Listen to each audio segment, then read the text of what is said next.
Hi, everyone. I'm Brandon Lingle, co-founder of We Are Invincible, and this is Spirit of Invincibility, a podcast dedicated to amplifying the voices, ideas, and lived experiences of disabled leaders who are redefining what's possible. Today, Lauren and I are thrilled to share our conversation with Kiah Amara, the founder of IndieVisible Entertainment, a queer, disabled-led production company and a pioneer in the field of production accessibility, helping film, television, and live productions build environments where disabled creatives can do their best work safely, authentically, and with dignity. In this episode, Kiah breaks down what accessibility actually means on set, why it must be built in from the very beginning, and how designing for ease doesn't just support disabled people.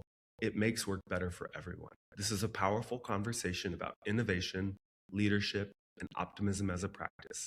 Let's get right into it. Hi, Kiah. Welcome. Hi, all. Hi, Lauren. Hi, Brandon. So nice to be here. My name is Kiah Amara, for everybody saying hello to. My pronouns are they and she.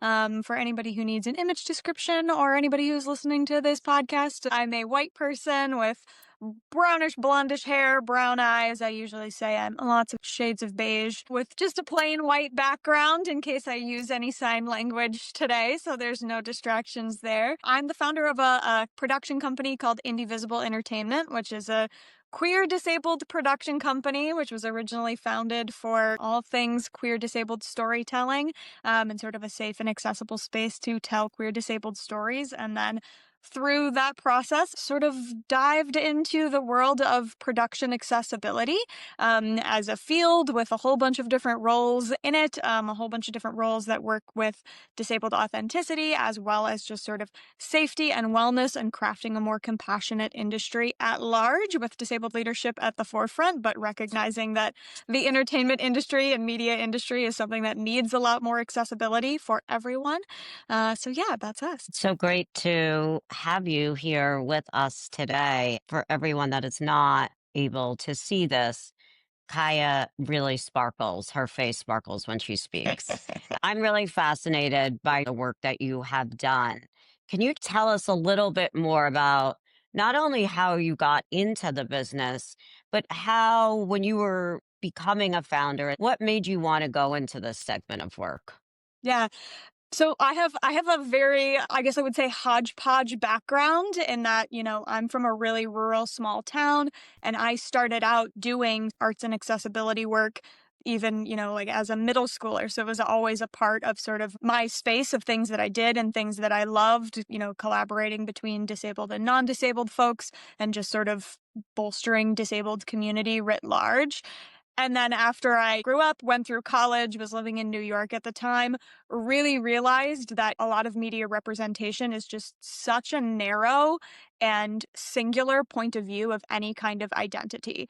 Meanwhile, my community and circle of friends was all like wildly multi-intersectional folks, again, especially queer disabled community and queer neurodiverse community, because the crossover there is so huge. Like the data on that is just like 76% of your diverse community is also queer in some fashion. So for us, we would sit around thinking about the stories that we tell or looking at the media that currently existed going, wow, that's like one version of a person. And I know for me, I can be very passing because I also have a very dynamic presentation. So I was like, hey, this day I'm more, mask presenting. This day I'm more femme presenting.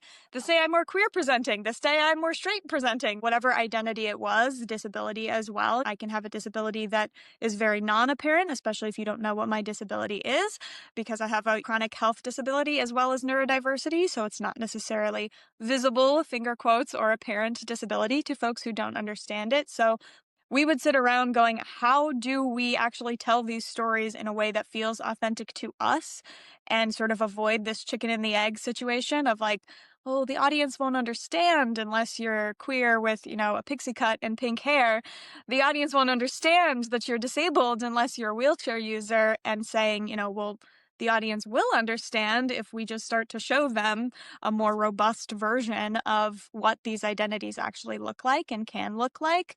And then also, we really wanted to be able to tell stories in a lot of different fashions.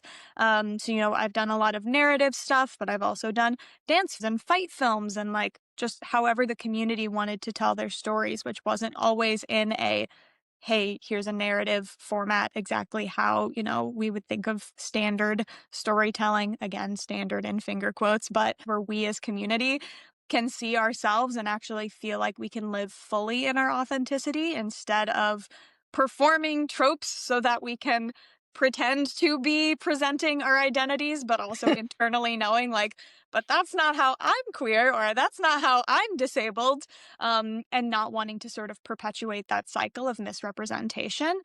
And then the production accessibility stuff all came from, again, producing in that space and me going, these are two really big hats to wear. And I care so much about the accessibility and the safe space of it all and making production accessible that I really just sort of organically started shifting into that accessibility space. But I had such a passion for doing both things, that we just ended up really focusing on growing that other space and also recognizing that production accessibility was a service that people didn't have and didn't know how to do.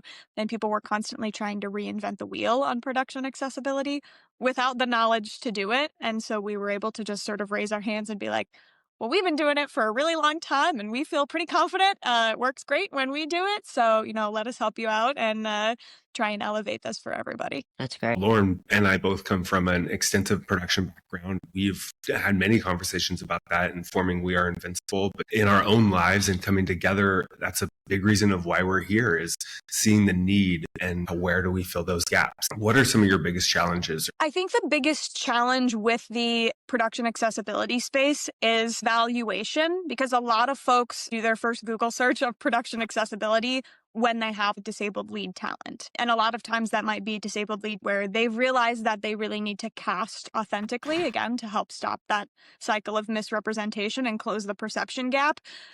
But they then go, okay, I have no idea what this means. What does this mean I need to do? And then it becomes this space of like, all right, first thing first, let's go find this person.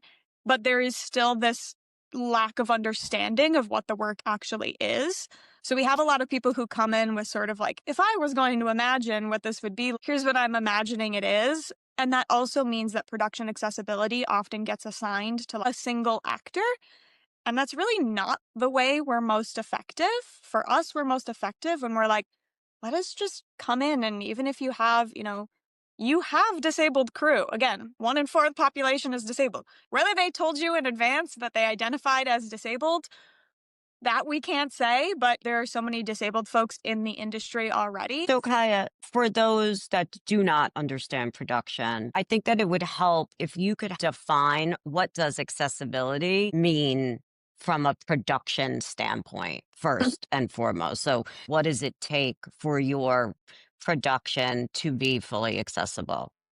So we always try and remind folks that like accessibility isn't a final destination, especially because we primarily work in the US. Of course, we have the Americans with Disabilities Act. There are certain compliance laws and rules around that. A lot of people think there's like a one-page checklist that you can go boom, boom, boom, and then you're accessible. And that's really not how it works. So we have a phrase that we use, which is that accessibility is a state of easy engagement. And accommodation is the flexibility that you use to get there.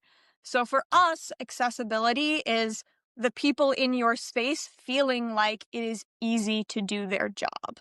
In production, right, can look like a lot of different things, which is why it's very complex. We usually focus on time, space, and communication. So those are sort of our 3 pieces. A lot of people think accessibility is just space, right? It's just the wheelchair ramp. Right. But time and communication are actually often bigger parts of that, especially because anything that's space also impacts time. Anything that's communication can also impact time. All of these sort of things that, we want to make sure we're covering all of those pieces. So I don't know that there's an easy answer to like, what does production need to do to be fully acceptable?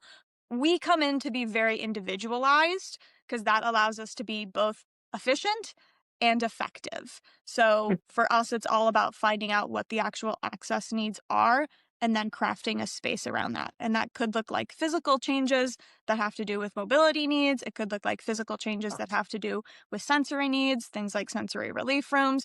Could look like things like, hey, your only accessible bathroom's really far away, so you better put some extra time in for this transition because this person's going to have some crib time in getting over there, which is that, they have to go further. So we got to, accommodate for that in the schedule. Or it could be communication things like, hey, we have this call sheet, this format doesn't work for somebody, or it's not screen reader accessible for somebody who's blind, low vision. We need to make a version of that actually works for folks. So lots of different pieces that can sort of foster that. And we're usually sort of going through anything and everything. We're going through blueprints and spotting plans and schedules and scouting and, scripts and all of this sort of stuff. And I would say every crew should have that, no matter if you're it's like workplace. able-bodied It's or like not. Yeah. it's like a workplace OSHA, rules. Not to get into like the technicalities of OSHA, but it's like we have OSHA for Home Depot. Like I can't walk down an aisle if there's a scissor lift in it.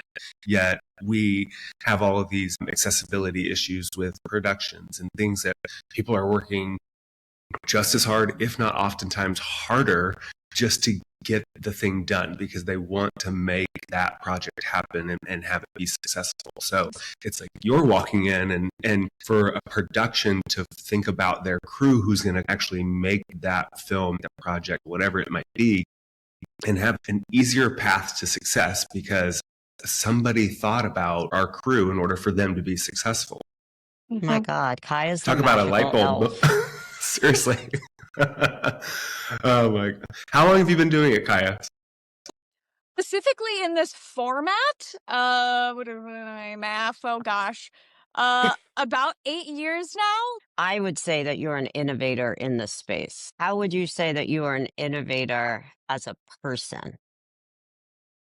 I think for me as an individual, and maybe this is very, USA American as well, that my like personal work practice is very much about like what my personal passion is as well. So me wanting to create safe and accessible spaces is something that I'm doing all the time. And I think that's a big part of innovation is that you're not just making a thing and then going, oh, I made a thing.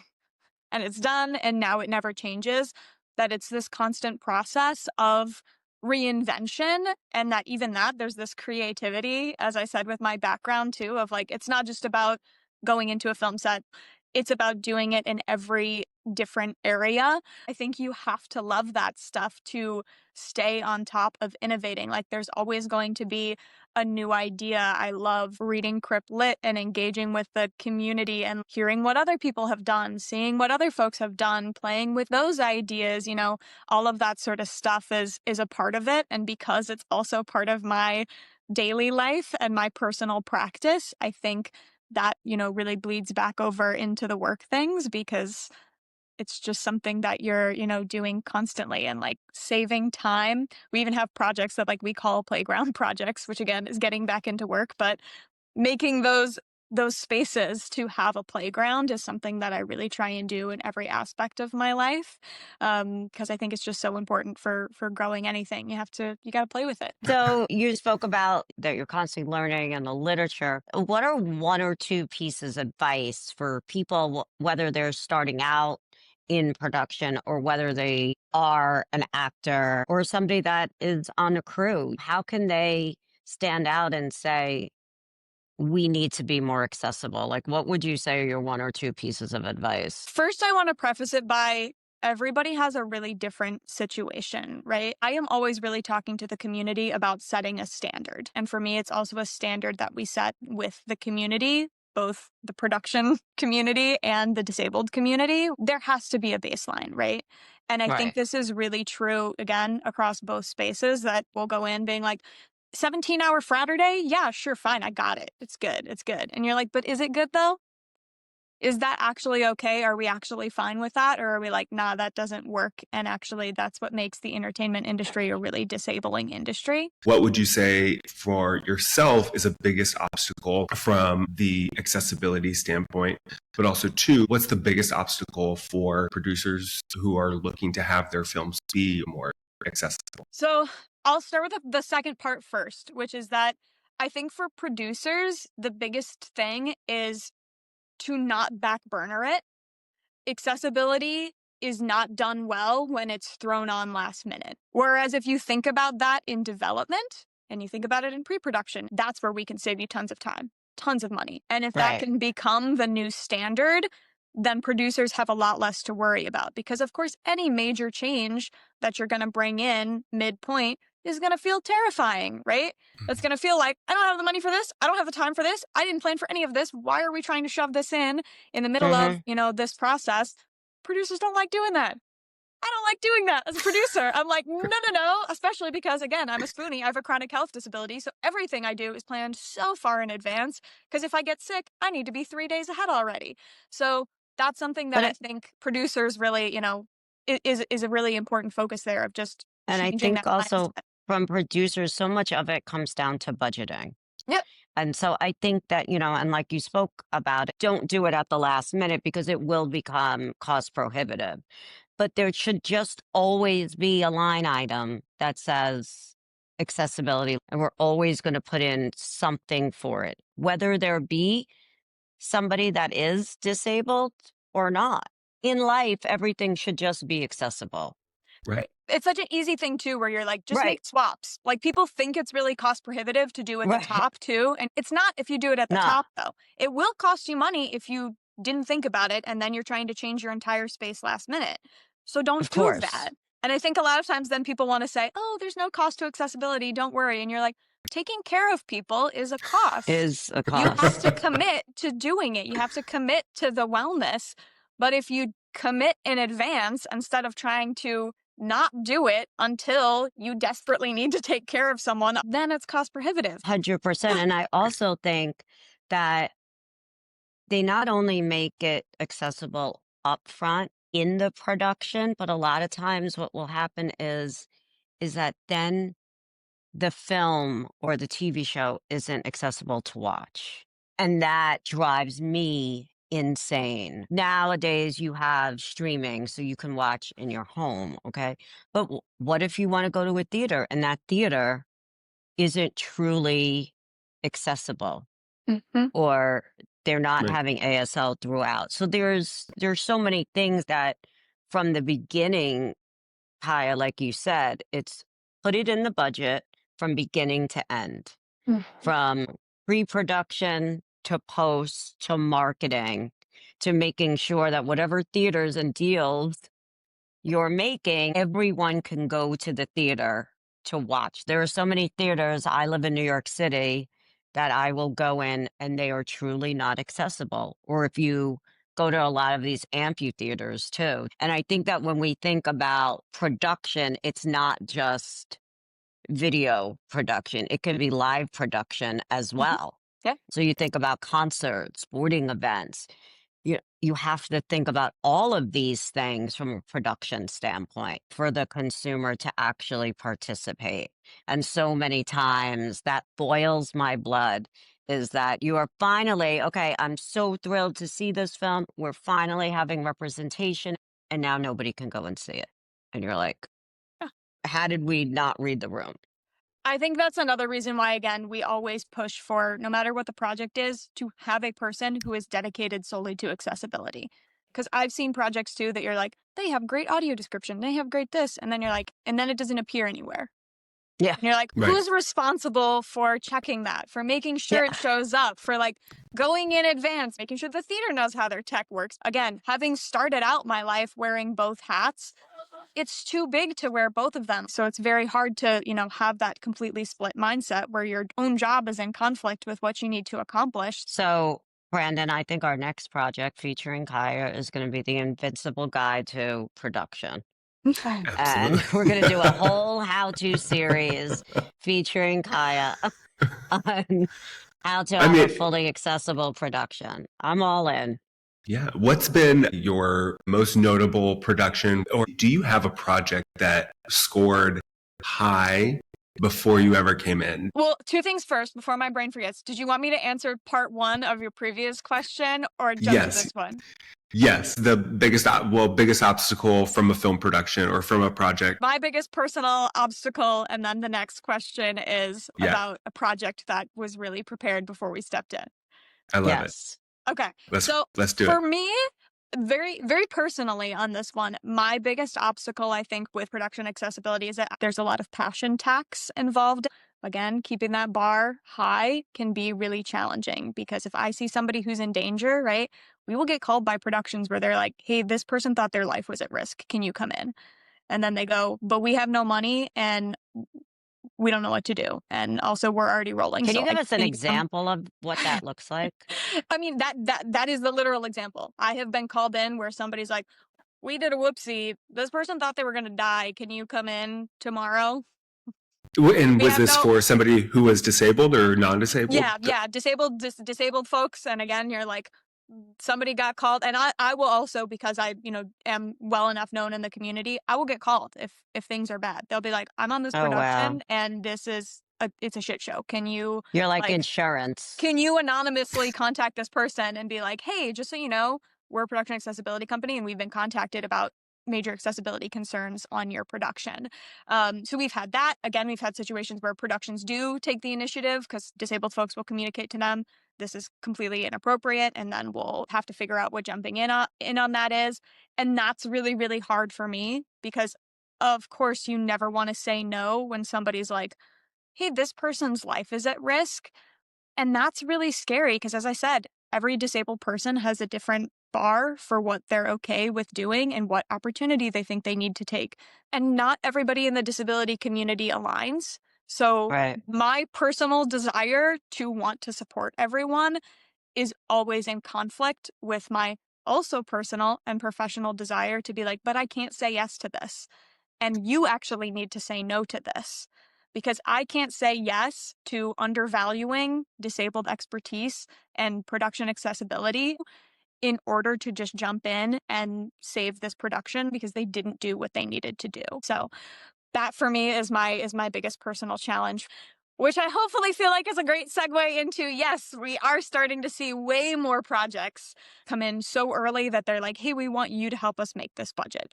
We're so ready to do this in advance. Early commitments to like, hey, this is the kind of work hours that we're going to have. Early commitments to authenticity and not just in major roles, but across the entirety of production. Early commitments to what, their space is going to look like. Specific budget lines for, general accessibility for those post-production things like captioning and audio description. So those are my absolute favorite things.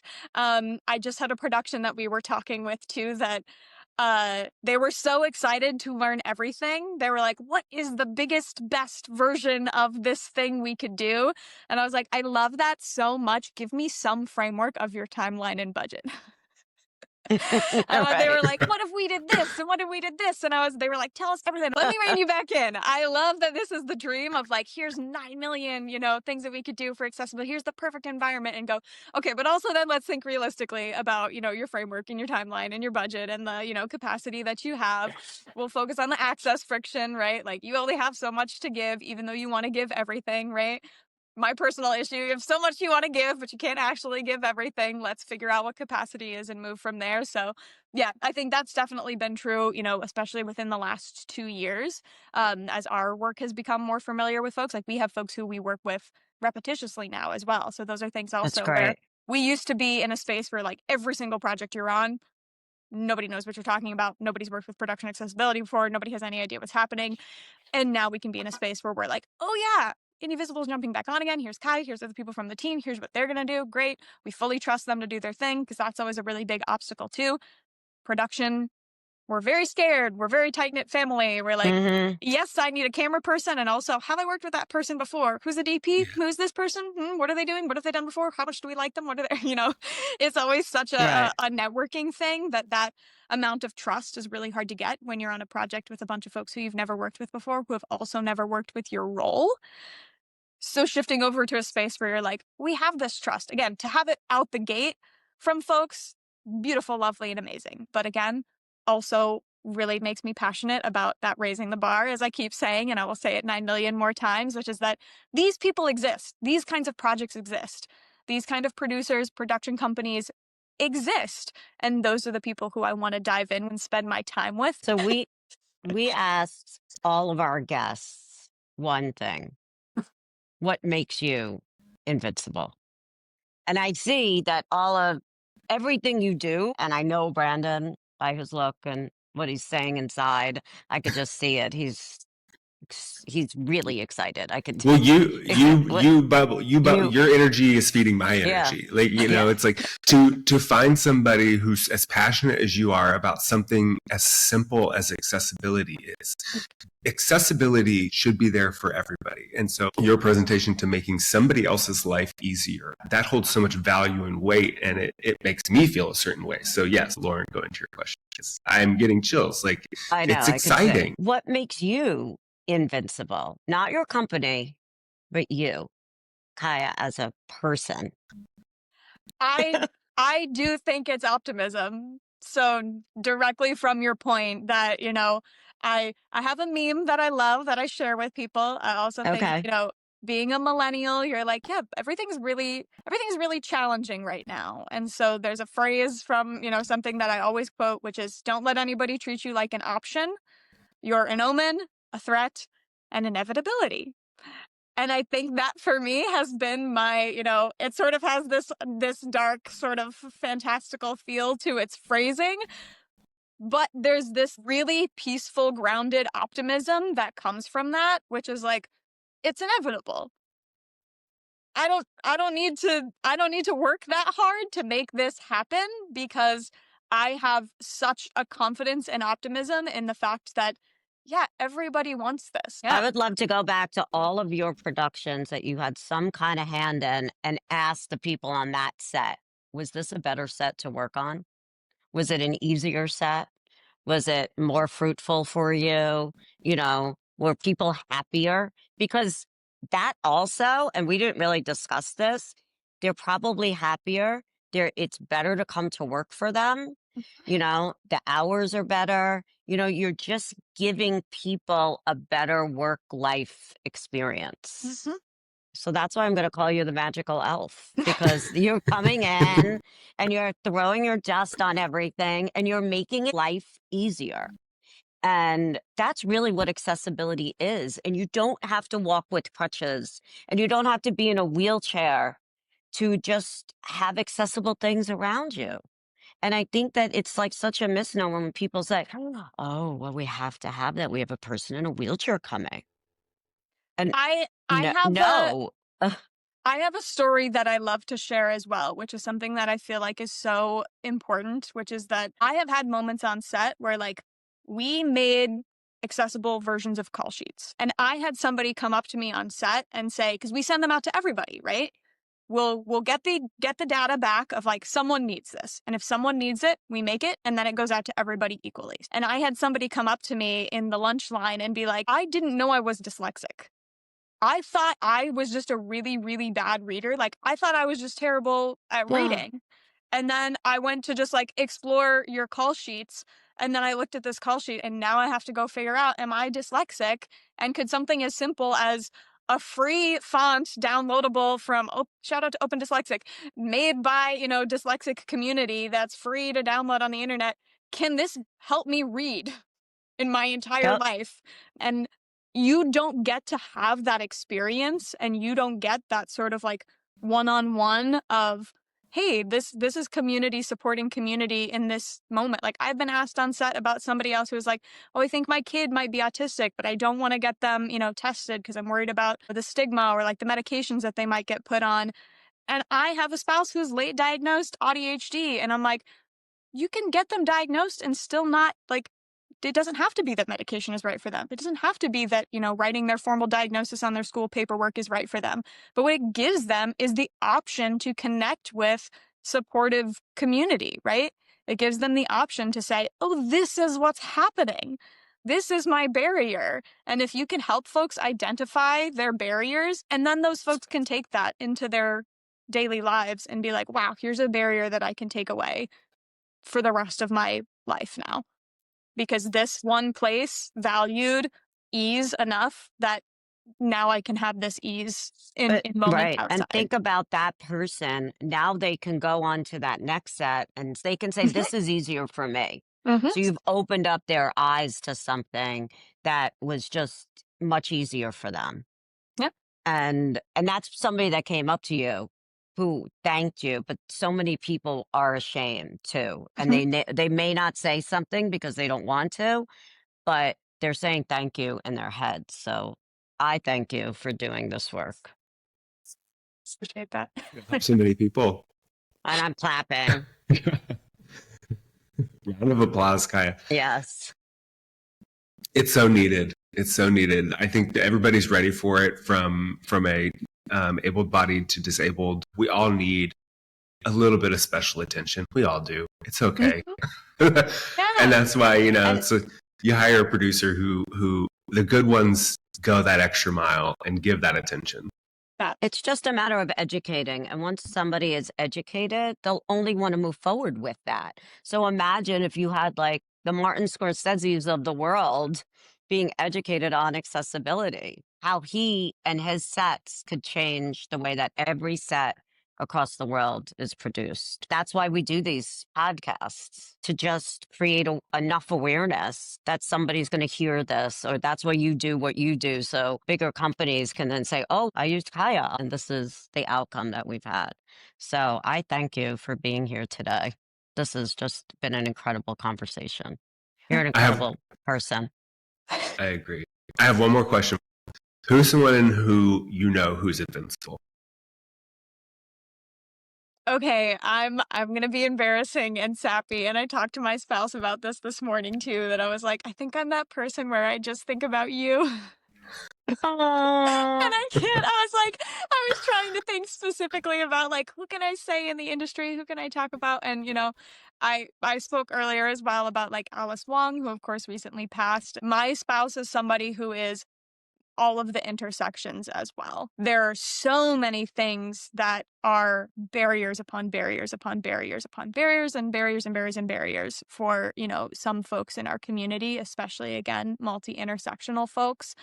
And seeing the way that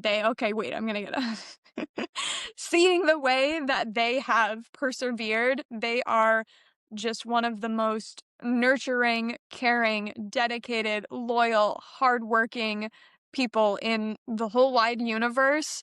And they do it against all the barriers. And those are the people who really ignite my passion for being like, why is this so hard for you? Why is the world putting all of these things in your way? Like, I can imagine all the incredible things that you can be doing, and yet I see all the barriers that are being put in your way that are making it harder for you to do this. So that's my person. Thank you for all that you do for so many communities, for people that have physical disabilities, people that have invisible disabilities. Just thank you. That's why we do this. It is time that we put the people that are the real stars on the stage, and you are a real star in the work that you do. So thank you so much. Thank you, Kiah. Thank you for joining us. Thank you guys so much. All right, everybody. Well, thank you so much for sticking around with us on another episode of Spirit of Invincibility. We're looking forward to many more conversations and having you back for another one. Talk soon. Bye.